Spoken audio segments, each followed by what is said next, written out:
14 अक्टूबर 1967 की वाणी चल रही थी। दूसरे पेज के अंत में बात चल रही थी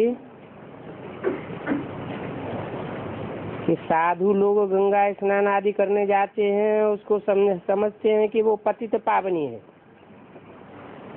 इसलिए वो पाप धोने जाते हैं।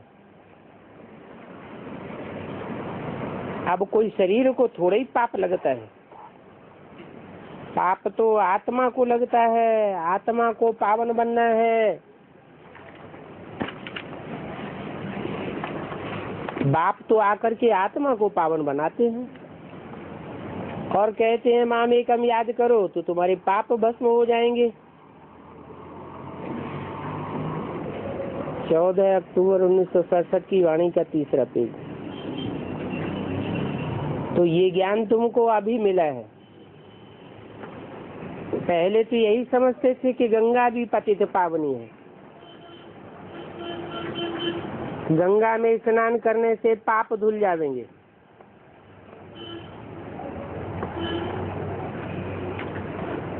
जिन्होंने ये एडवर्टाइजमेंट किया है कि गंगा पतित पावनी है, वो अपन को पतित थोड़ी समझते हैं। वो कहते हैं कि गंगा में स्नान करने से लोगों ने गंगा को पतित बनाया, अब हम उसमें पांव डालेंगे तो पावन बन जाएगी। तो वो अपन को पावन समझते हैं, अपनी पूजा कराते रहते हैं, जैसे देवताओं की पूजा होती है। तो माताओं को तो नशा होना चाहिए, ये तो दुश्मन ठहरे जो हमारी हमजिन्स को विधवा बनाए देते हैं।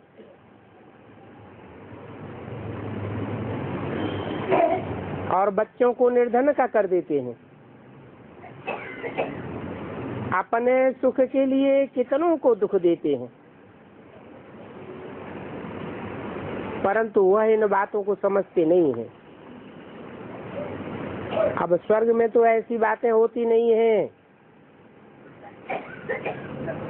कि कोई घर घाट और बच्चों को छोड़कर निर्धन बना के चला जावे। ये तो है ही रौरव नरक। सभी बिच्छू टिंडन मिसल एक दूसरे को मारते काटते रहते हैं, पराई स्त्रियों की चोरी करते रहते हैं। कितना गंद लगा पड़ा है। भारत में तो और ही रौरव नरक है। पहले भारत एकदम स्वर्ग था,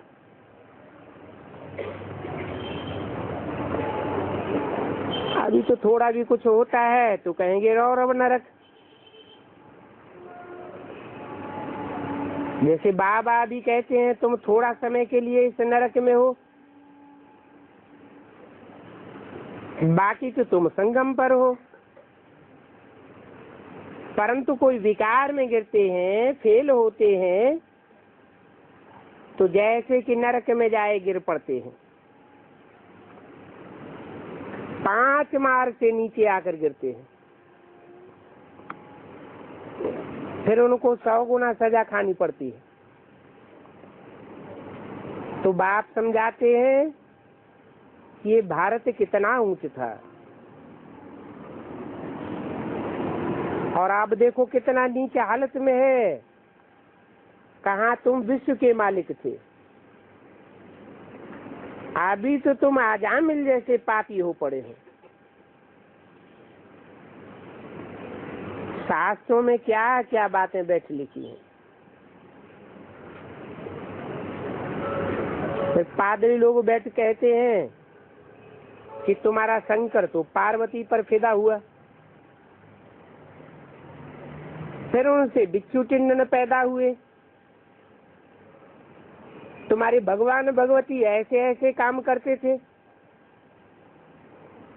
ऐसी ऐसी बातें सुनाए करके फिर वो अपने धर्म में ले जाते हैं। तो देखो कितनी ग्लानि की बातें शास्त्रों में लिख दी हैं। बाप बैठ समझाते हैं, ये लोग अपन को ईश्वर कहलाते हैं और मुझे कह देते हैं पत्थर ठिक्कर बिस्तर में है, और अपनी पूजा करवाते रहते हैं। ये भी ड्रामा में नूद है, परंतु उनको समझाना तो पड़ता है ना कि मैं कोई ठिक्कर पत्थर में नहीं आता हूँ।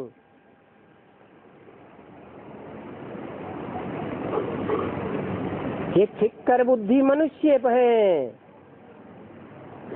जो अपन को भगवान समझ बैठे हैं। क्या क्या बातें सुनाते हैं, कच्छ मत्स्य अवतार, सुअर अवतार।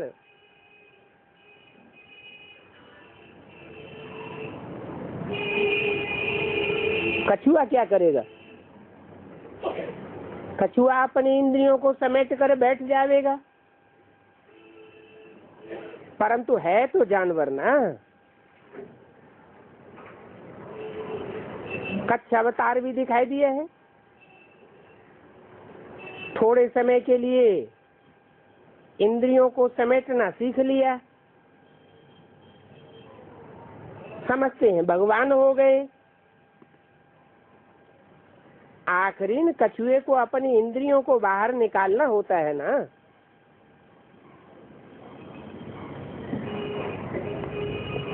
मत्स्य अवतार दिखाया हुआ है। मछली बढ़ती गई, विस्तार होता गया,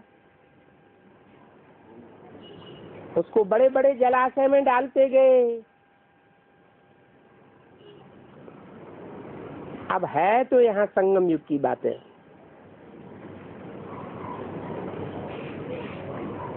सुअर अवतार भी कह दिए कि सुअर का रूप धारण करके पृथ्वी का उद्धार किया। अब सुअर तो सबसे गंदा जानवर है। वो तो कीचड़ में लौटते हैं, विष्टा खाते हैं। उनको भी भगवान का अवतार बता दिए। अभी तुम कितना समझदार बनते हो, और मनुष्य तो कितना बेसमझ है जो जानवरों को भी भगवान समझ लेते हैं। अब जानवर में उतनी अकल तो है नहीं। जानवर बुद्धि भगवान को कैसे जानेंगे? मनुष्य की अकल होती है।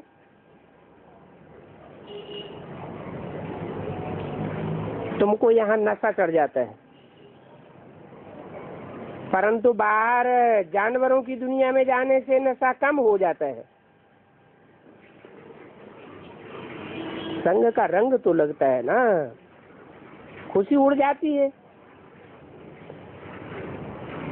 कोई स्टूडेंट बड़ा इम्तिहान पास करते हैं तो उनका कब नशा कम होता है क्या?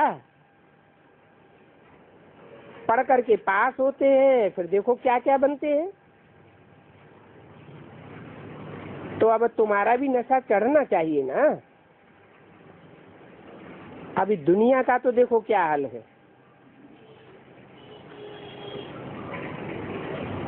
दुनिया नीचे गिरती जाती है और तुमको ऊंच से ऊंच बाप खुद आकर के ऊंच बनाते हैं। पढ़ाई पढ़ाकर ऊंच बनाते हैं ना, और वो भी निराकार। ऐसे तो तुम आत्माएं भी निराकार हो, परंतु तुम्हारी मन बुद्धि रूपी आत्मा देह में धरी रहती है, बार बार देह में आकर्षित हो जाती है। मैं तो सदा शिव कहा जाता हूँ, सदैव ही निराकारी स्टेज में रहने वाला हूँ।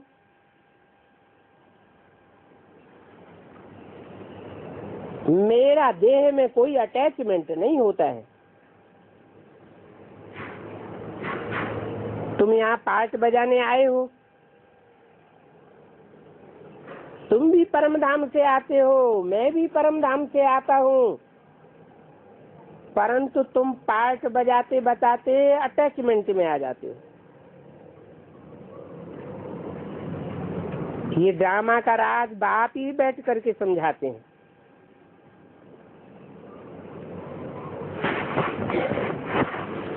इस ड्रामा में तुम्हारा भोक्ता का पार्ट है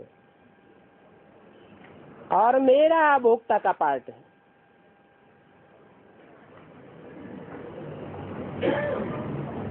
इस षष्टि चक्र के चक्र को ड्रामा कहा जाता है। उस नाटक में कोई बीमार पड़े तो निकल जावे, परंतु ये तो बेहद का नाटक है।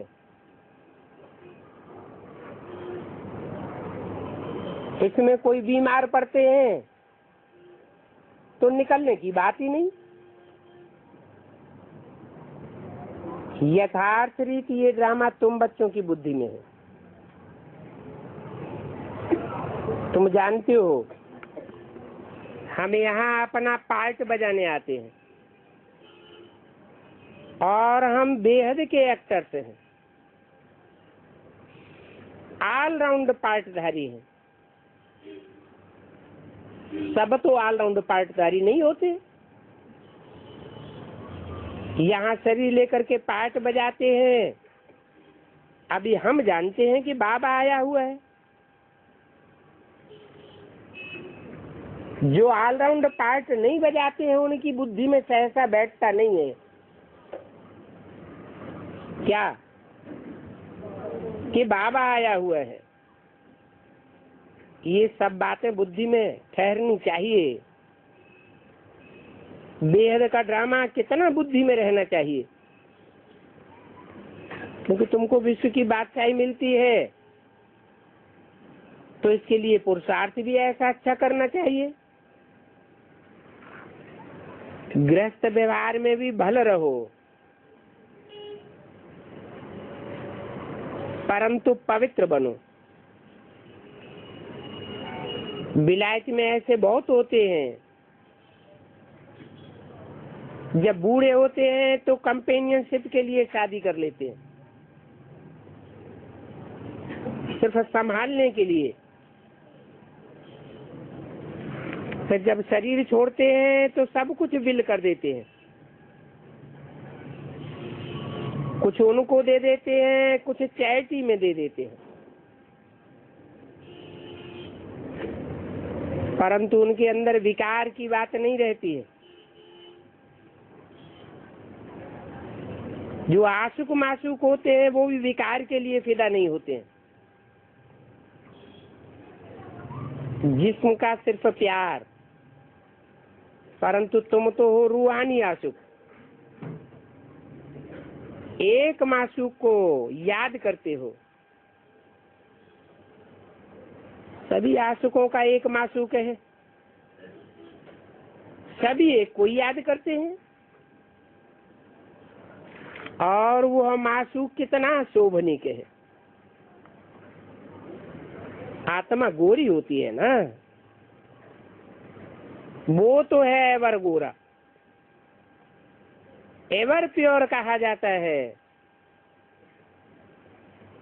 तुम जो अभी सांवरे बन गए हो तो तुमको आए सांवरे से गोरा बनाते हैं।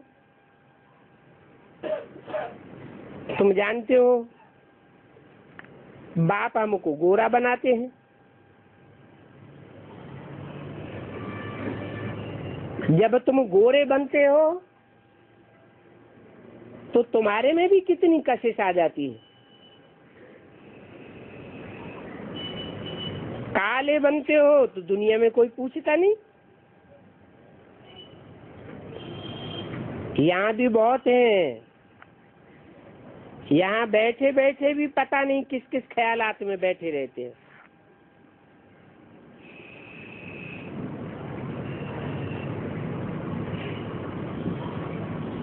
स्कूल में भी ऐसे होता है, कोई की बुद्धि कहाँ बाइस्कोप की तरफ बैठे बैठे चली जाती है, दोस्तों आदि की तरफ चली जाती है। उन सत्संगों में भी ऐसे होता है, यहाँ भी ऐसे है। बुद्धि में नहीं बैठता है तो फिर उनको नशा ही नहीं चढ़ता, फिर उनको धारणा नहीं होती है। जिनको धारणा नहीं होती है फिर औरों को कैसे करावेंगे। बहुत बच्चियां आती हैं जिनकी दिल होती है कि हम सर्विस में लग जावें,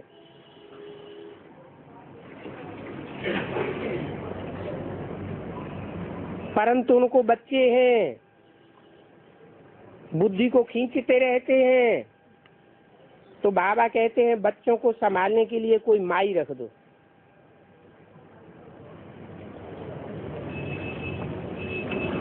तुम तो बहुतों का कल्याण करेंगी। जब बहुतों का कल्याण करेंगी तो तुम जगत माता कही जावेंगी। होशियार माता हो तो क्यों न रूहानी सर्विस में लग जावे। तो इन हद के बच्चों को संभालने के लिए कोई को रख दो। बाप के बेहद के बच्चों की संभाल करो, बेहद की जगत माता बनो। तुम कहेंगे जगत माता तो एक ही होगी या सब होंगी? हैं? एक ही होगी। जो भुजाएं होंगी वो माता नहीं कही जाएंगी। भुजा को भी तो मददगार कहा जाता है। एक भुजा में अनेक उंगलियां होती हैं। भुजा को सहयोग देने वाली। कोई बच्चा माँ की उंगली पकड़ता है तो क्या कहेगा?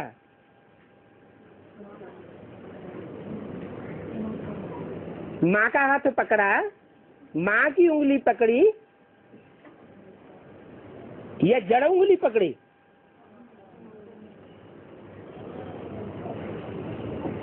एक से तो कोई काम नहीं होता। अकेला चना भाड़ नहीं फोड़ता है। तो तुम माताओं की अब बारी है। पुरुष देखेंगे हमारी स्त्री ने तो सन्यासियों को भी जीत लिया, तो ऐसी ऐसी माताएं लौकिक पारलौकिक नाम वाला कर दिखावेंगी। अच्छा, बच्चों को गुड मॉर्निंग।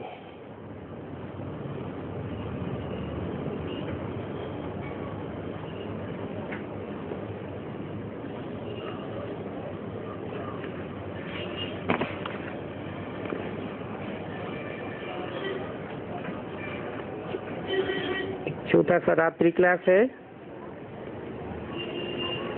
14 अक्टूबर 1967। ज्ञान है तो बहुत सहज। कोई अंधे हो, लूले हो, लंगड़े हो, वो भी ये ज्ञान ले सकते हैं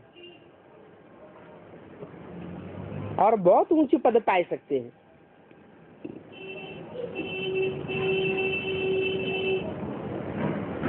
बहरे हैं,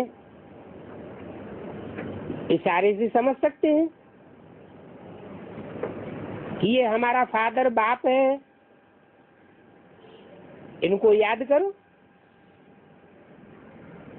समझ में आ जाए कि बाप को याद करना है तो भी कल्याण है। फिर उनके भी विकर्म विनाश हो जाएंगे, ये तो जरूर है। जाना तो सबको है। विनाश होता है तो सब प्रकार का ख्याल खलास हो जाता है। जो जिस धर्म का होगा अपने सेक्शन में चला जाएगा। अभी इस दुनिया में तो सब मिक्स हैं, ये बच्चे जानते हैं कि सब धर्म वाले अपने अपने सेक्शन में जाकर के रहेंगे। बाप कहते हैं कल पहले भी तुम विश्व के मालिक थे और तुमने ये शिक्षा पाई थी।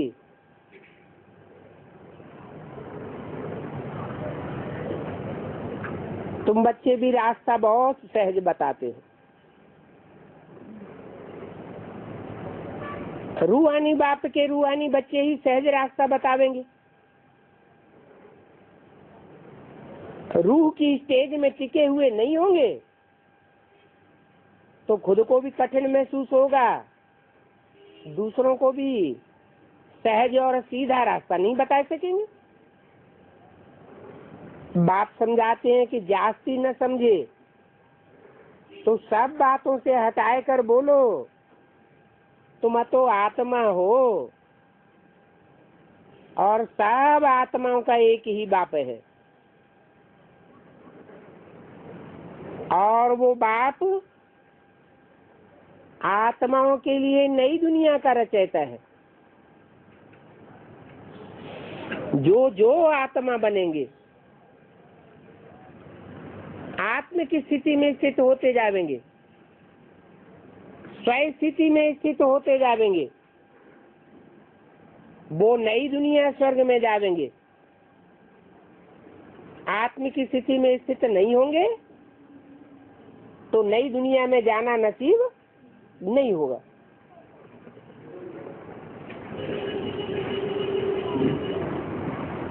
बाप आवेंगे तो कोई पुरानी दुनिया तो क्रिएट नहीं करेंगे। पुरानी दुनिया का क्रिएटर कौन है? रावण है पुरानी दुनिया का क्रिएटर। पुरानी चीज दुखदाई होती है। रावण का नाम ही है रावण। रावयते लोकान, लोगों को जो रुलाता है, दुख देता है। कोई को दुख मिलता है तो रोते हैं ना। तो रावण है दुख की दुनिया का क्रिएटर, दुखधाम बनाता है, और राम सुखधाम बनाते हैं। तो राम बाप का परिचय दे करके बोलो, इस बेहद के बाप को याद करो। रावण कोई बेहद का बाप नहीं है?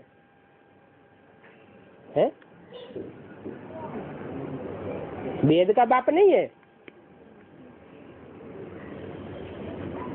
रावण कोई एक सिर का नाम थोड़े ही है।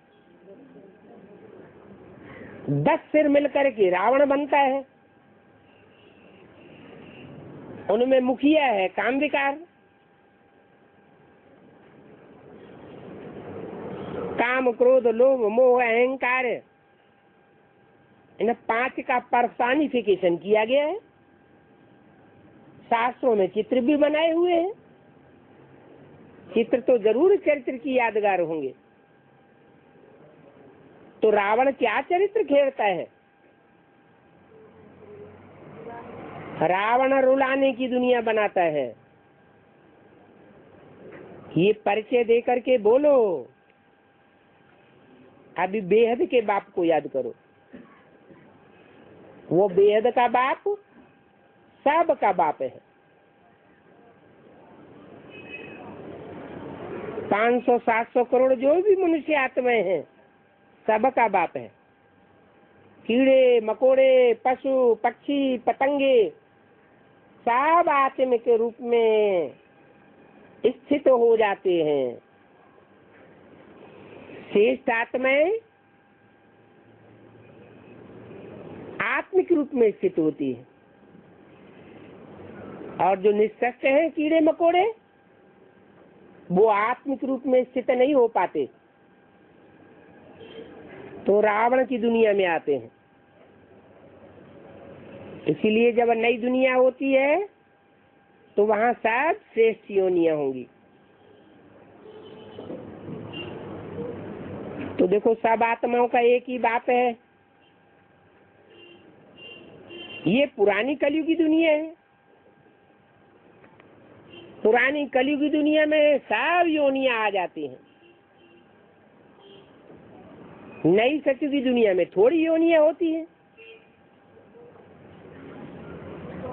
ये तो ओल्ड वर्ल्ड है। सतयुग न्यू वर्ल्ड पास्ट हो गई है।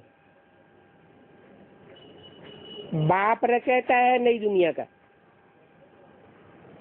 नई दुनिया जरूर सुखदायी होगी। दुनिया की हर चीज पहले नई होती है, फिर बाद में पुरानी होती है। जैसे बाप बच्चों के लिए नया मकान बनाता है, बाप नया मकान बनाता है,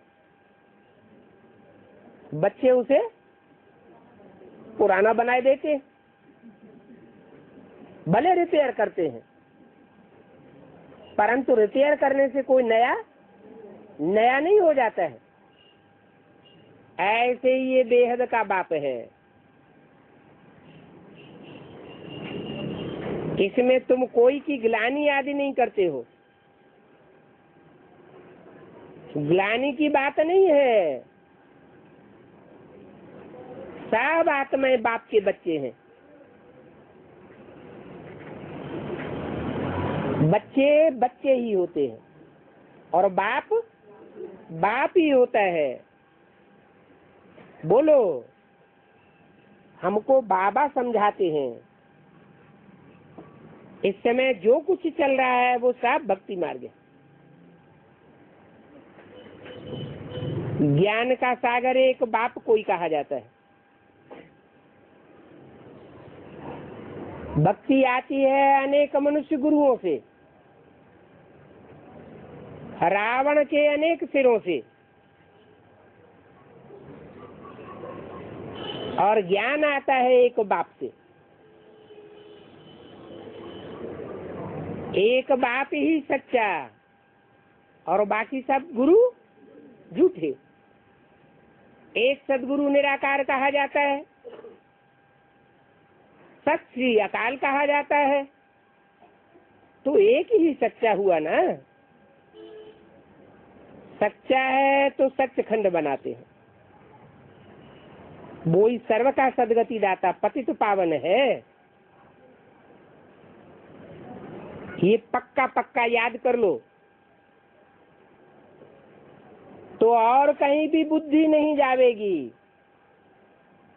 कोई में आंख नहीं डूबेगी। क्या पक्का याद कर लो कि एक ही सदगति दाता है, एक से ही सदगति होगी और बाकी कोई दूसरे से सदगति होने वाली नहीं है। बाप ऐसे कहते हैं, मैं आकर के नई दुनिया रचता हूँ। ऐसे नहीं कि आकर के ज्ञान सुना के चला जाता हूँ और फिर उस ज्ञान के जरिए तुम नई दुनिया रचते रहते हो। नहीं, नई दुनिया का रचयिता मैं हूँ। पुरानी दुनिया का रचयिता नंबरवार तुम बच्चे हो। मैं नई दुनिया बनाता हूँ। रावण सारी दुनिया होती है तब तो बाप आता है। सारी दुनिया किसकी औलाद होती है? रावण की औलाद होती है। तब एक बाप आकर के सबको राम का बनाते हैं। राम स्वयं अंत में क्या बन जाता है? राम भी तो रावण बन जाता है। कंस भी क्या बन जाता है? कंस भी आखिरी कृष्ण बनता है। राम भी रावण बनता है। ये ड्रामा बना हुआ है। संग का रंग सबको लगता है। एक है जिसको कोई का संग का रंग नहीं लगता। वो ही आकर के कंस को कृष्ण बनाता है और रावण को राम बनाता है। अभी ये पुरानी दुनिया खत्म हो जानी है। ये नई दुनिया थी, तब ये पुरानी दुनिया नहीं थी।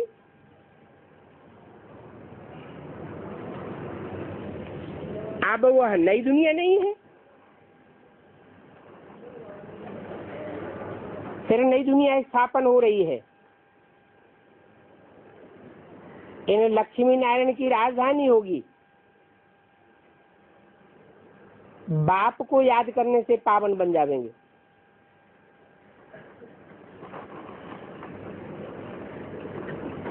परंतु याद किसको आवेगी?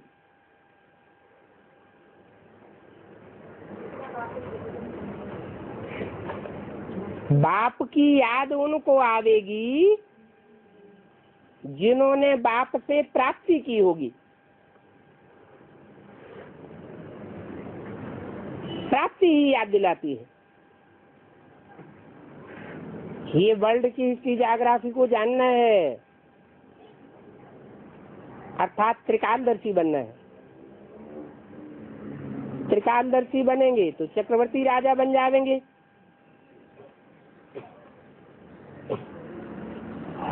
तुम भूत भविष्य और वर्तमान के 84 जन्मों को जान जाएंगे। तो ये ढिंढोरा पीटते रहो। ये बुद्धि में ख्यालात नहीं लाना चाहिए कि थोड़े आते हैं। हम इतनों को संदेश देते हैं और थोड़े निकलते हैं। जो निकलते हैं वो भी टिकते नहीं है। 100 को संदेश देंगे तो कोई 1-2 निकलेगा। जो निकलते हैं उनमें से फिर कोई कोई ठहरते हैं, और ठहरने वालों में भी कोई कोई माला के दाने बनते हैं। बाप कहते हैं ये तो गायन है क्या? कोटों में कोई और कोई में भी कोई।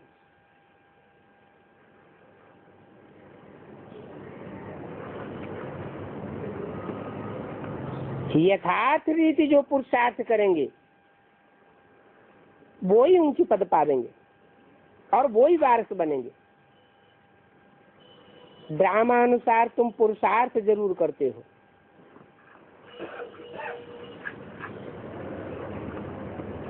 इसलिए फिकर की कोई बात नहीं। कोई बात नहीं फिकर की, तो आराम से अमृत वेला सोते रहो।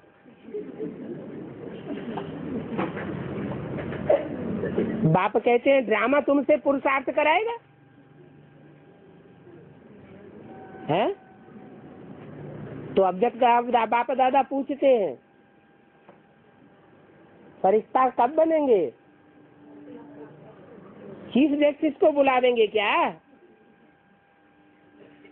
चीफ जस्टिस आवेगा तो एक एक का न्याय कर देगा। दूध का दूध और पानी का पानी करता जाएगा। सब पुरुषार्थ करेंगे क्या?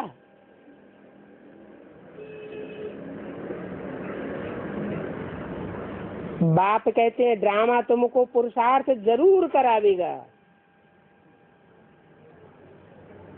63 जन्मों का जिनका अच्छा हिसाब किताब होगा उनको पुरुषार्थ ड्रामा जरूर करावेगा। ड्रामा अनुसार तुम पुरुषार्थ करते हो। चिंता तो बाबा को होनी चाहिए। क्यों? क्योंकि पुरानी दुनिया को नई दुनिया बनाने का जिम्मेवारी बाप की है। यहाँ सर्विस नहीं है, तो कोई बात नहीं।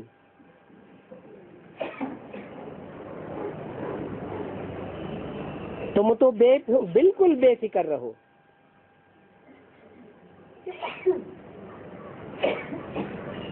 इसमें फिक्र करने की बात नहीं है। बाबा हर एक को जानता है कि कौन की कितनी सर्विस में दिल लगी हुई है। ऐसे नहीं सोचना चाहिए कि हमने इतने चक्कर काटे, इतनों को समझाया और निकलने वाले कोई नहीं निकलते हैं।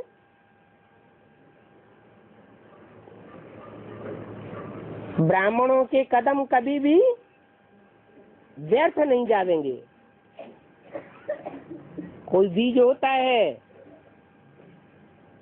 तुरंत फल देता है, कोई बीज होता है जब मौसम आता है तो फल देता है। तो ड्रामा अनुसार है, पुरुषार्थ करना है। तुम रह नहीं सकेंगे पुरुषार्थ के बगैर। अगर रह जाएं तो उनको कहा जाएगा कि इनकी तकदीर में नहीं है।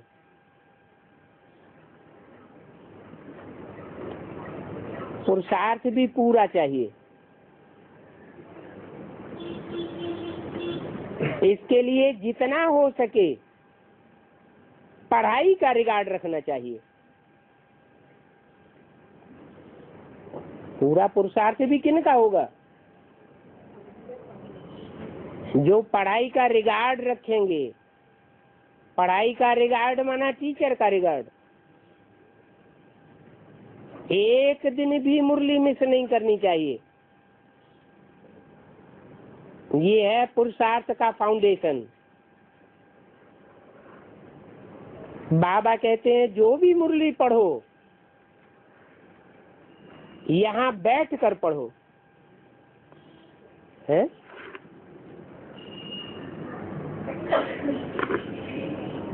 स्कूल में बैठ करके मुरली पढ़ेंगे तो जास्ती फायदा होगा, और बाहर बैठ करके पढ़ेंगे तो फायदा नहीं होगा। नहीं होगा तो क्यों नहीं होगा?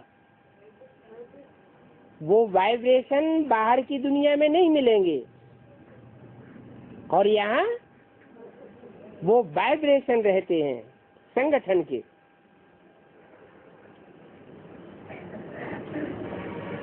एब्सेंट क्यों डालनी चाहिए? गॉडली स्टूडेंट को क्लास कब मिस नहीं करना चाहिए? बड़े से बड़ा पद मिलता है। कोई भी अड़चन की बात आती है तो बाप से पूछ सकते हो। पूछने के लिए बैठ करके पूछो। बाप एक सेकंड में तुम्हारी सब बातें उड़ा देंगे।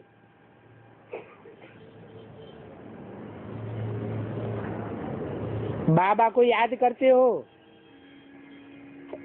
और चक्र को याद करते हो, बाकी तो और क्या है। और सब बातों को छोड़ दो। तुमको समझ तो मिली है कि पाप आत्मा का अन्न नहीं खाना है।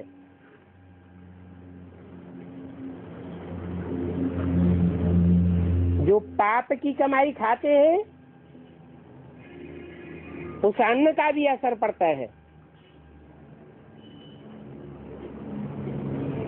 जैसे कोई शराब की दुकान करता है,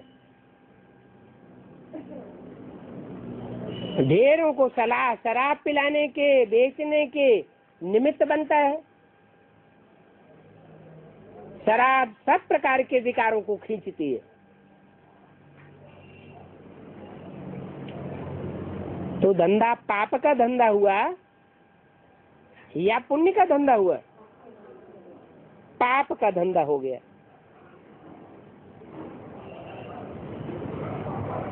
तुम जानते हो अभी हम सारे विश्व को पवित्र बनाते हैं। ऐसे तो बाबा कहते हैं सब धंधों में है नुकसान, सिर्फ शराब के धंधे की बात नहीं है। इस दुनिया के जितने भी धंधे हैं वो सब नुकसान करने वाले हैं, आखिरी इन सब में नुकसान हो जाएगा। फिर कौन सा धंधा है जो पुण्य की कमाई करता है? ये एक ही ईश्वरीय धंधा है जो बाप आकर के सिखाते हैं। इस बात की सच्चाई का पता तब लगेगा जब ताबड़तोड़ विनाश शुरू हो जाएगा।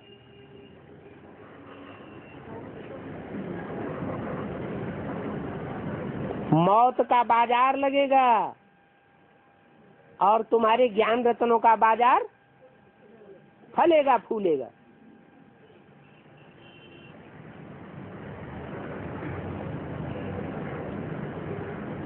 तुम ही गोप गोपियां हो जो अभी गुप्त होकर के पुरुषार्थ करते हो।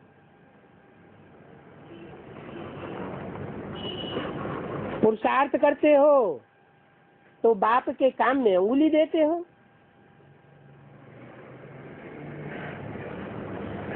दुनिया पलटने लगती है।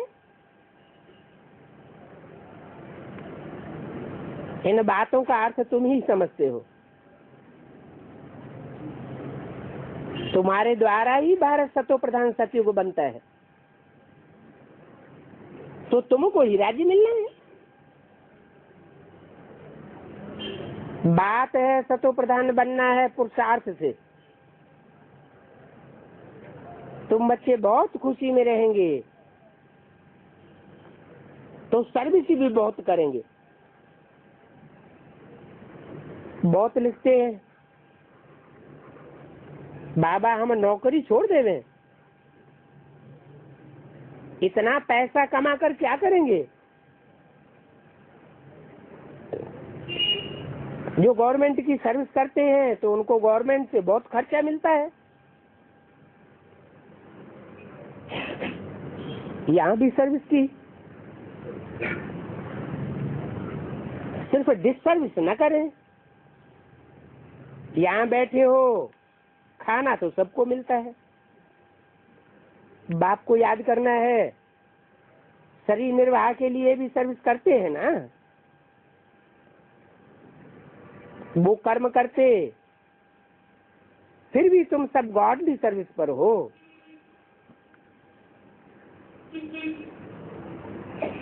सर्विस भी गॉडली और डागली होती है ना। बाप को याद करो, 84 के चक्र को याद करो। उल्टा सुल्टा कोई भी कुछ पूछे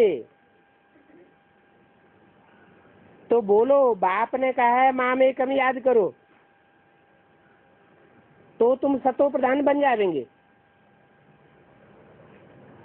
इसमें ढेर सारे प्रश्न पूछने की कोई दरकार ही नहीं।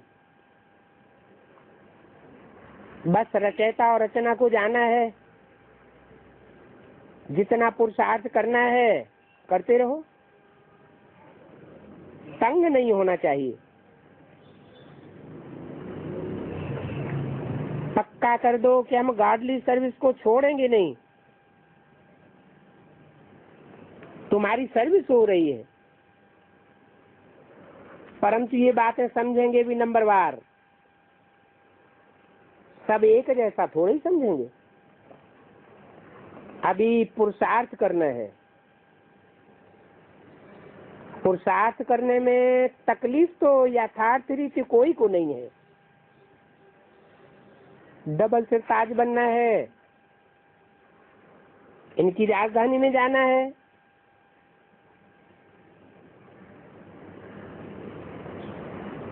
राजधानी में जाएंगे तो डबल सिर ताज कौन सा मिलेगा? एक तो सबको प्योरिटी का ताज होगा,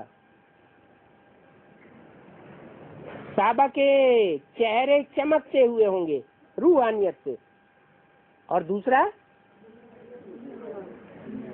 सबके सिर पर जिम्मेवारी का ताज होगा। ईश्वरीय सेवा में उछलते रहेंगे। जैसे आसमान के सितारे होते हैं, कितना टिमटिमाते हैं, तो हम तो धरती के सितारे हैं, बाप के दुलारे हैं। सर्वसेवन होंगे तभी तो दुलारे बनेंगे। ये 9 लाख सितारे सारी दुनिया में रोशनी फेंकेंगे। ये रोशनी फेंकने की इनकी जिम्मेवारी है।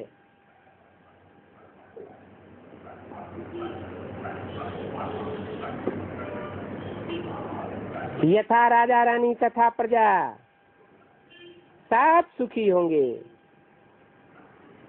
इस समय तो सारी दुनिया में दुखी दुख है। अगर सुख है भी तो अल्पकाल का, क्षण भंगुर सुख है। तो सारी नॉलेज तो बच्चों की बुद्धि में आ गई है। अच्छा, ओम शांति।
चुपचाप बैठे रहे तो टाइम पास हो जाएगा।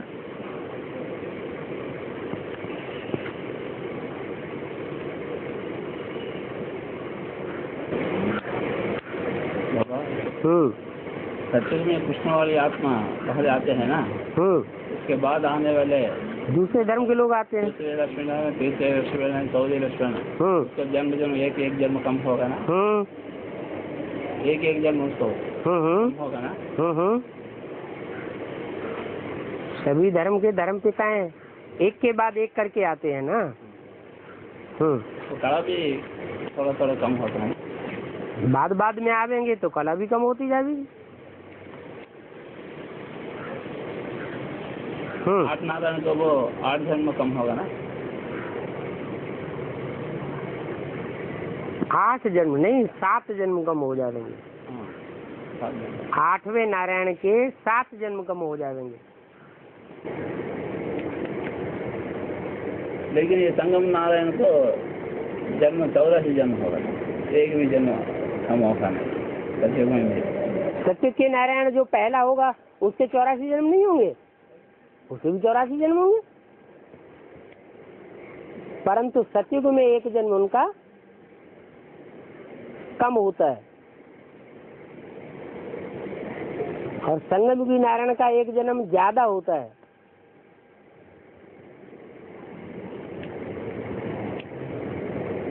इसलिए वो त्रेता में जाकर के एक जन्म ज्यादा लेंगे। जो भी उतरती कला वाले नारायण हैं उनका एक जन्म त्रेता में ज्यादा होगा, 13 जन्म होंगे। इसलिए उसको त्रेता कहा जाता है। कृष्ण वाले आपको तो 13 जन्म होगा। उनके जो भी फॉलोअर, उनकी डायनेस्टी में जो भी आने वाले नारायण होंगे उन सब का एक जन्म त्रेता में बढ़ेगा। कृष्ण वाली आत्मा को भी, कृष्ण वाली आत्मा को भी एक जन्म त्रेता में बढ़ जाएगा।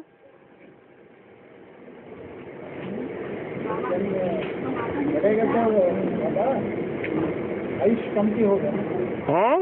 एक जन्म बढ़ेगा तो आयुष कम की होगा। हाँ जी होगा। हाँ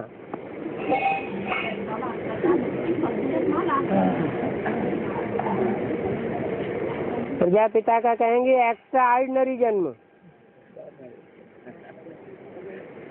जब से वो प्रजापिता के रूप में संसार में प्रत्यक्ष होता है तब से उसका कहेंगे एक्स्ट्रा ऑर्डिनरी जन्म।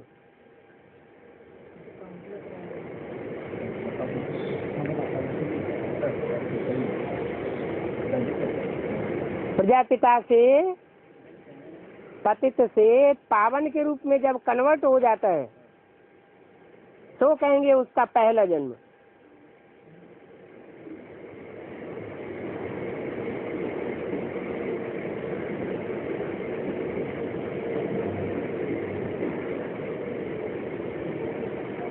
ये स्पेशल जन्म है,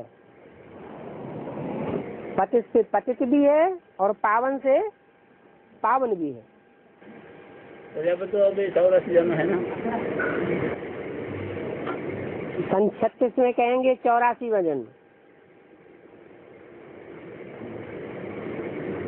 उस समय किसी को पहचान नहीं थी,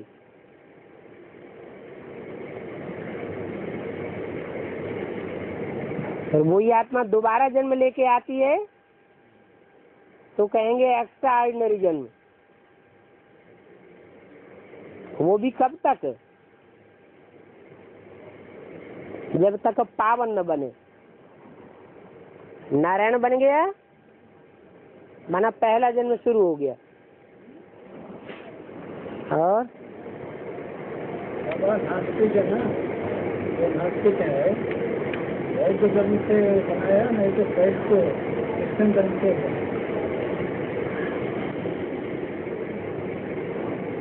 पहले क्रिश्चियन धर्म है या पहले बौद्ध धर्म है?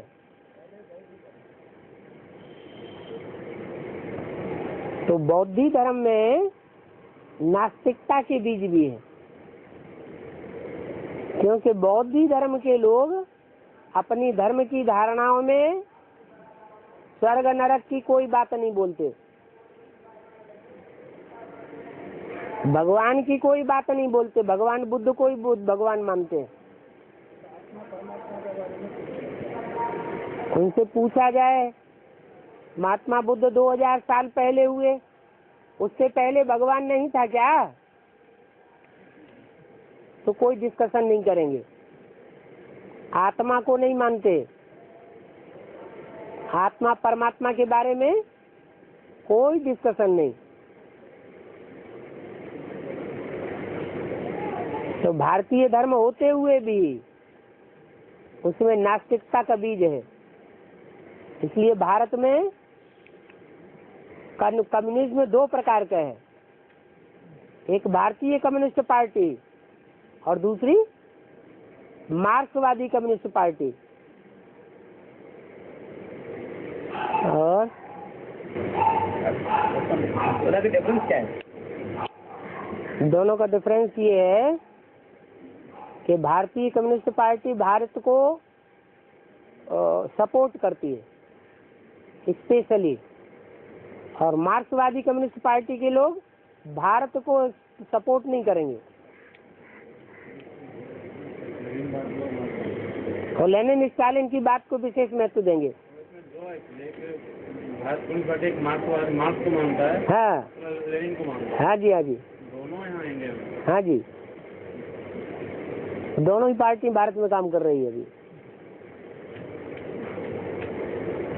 हर धर्म के 2 छेड़े हो गए, क्रिश्चियंस के भी 2 छेड़े हो गए, बौद्धियों के भी 2 छेड़े हो गए, हीनयान महायान।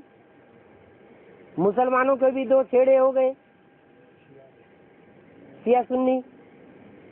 ऐसे ही नास्तिकों के भी 2 छेड़े हो गए। चल